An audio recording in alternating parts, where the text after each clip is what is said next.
मछली पकड़ना गलत है।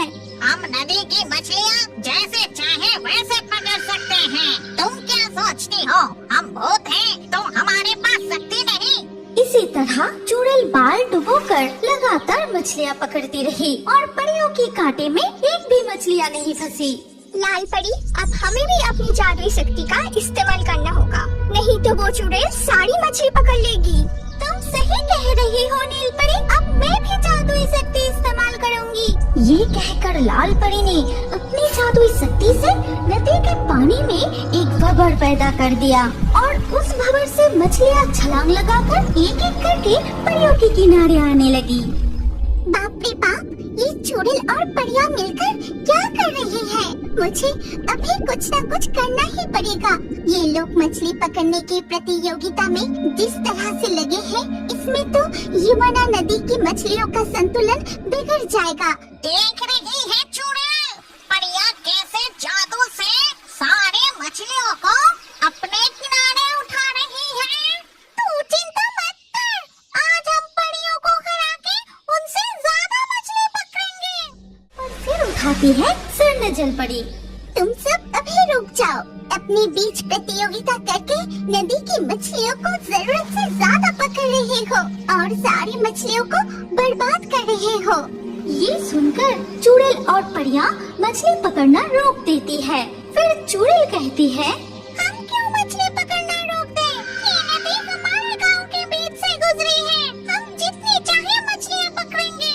इस नदी में अब बहुत कम मछलियाँ बची है। जब इस नदी के सारी मछलियाँ खत्म हो जाएगी, तब तुम सब क्या करोगे? नदी की सारी मछलियाँ खत्म हो रही है। हाँ, और सुनो, अगर तुम दोनों गांव मिलकर इस नदी की मछलियों को खाना देकर उनका पालन पोषण करके संख्या में बढ़ा सकते हो तो मैं स्वर्ण जल परी तुम सबसे वादा करती हूँ, मैं ऐसा एक जादुई फल की पौधा तुम्हें उपहार दूंगी। उस पेड़ का फल जब भी किसी स्वादिष्ट खाने के बारे में सोचकर खाओगे, तब खाना तुरंत तुम्हारे सामने प्रकट हो जाएगा। ये कहकर स्वर्ण जल परी नदी में डुबकी लगाकर चली जाती है और दोनों गांव की चुड़ैल और परियां फिर से मिलजुल कर रहने लगती है। इसके बाद से वो मछलियों को खाना खिलाकर उनका पालन पोषण करने लगती है।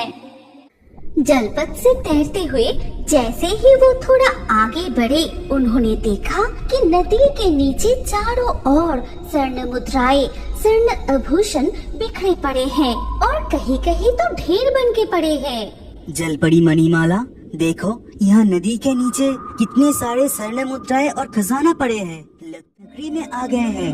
मुझे भी ऐसा लग रहा है, अब चलो हम पानी के ऊपर जाते हैं।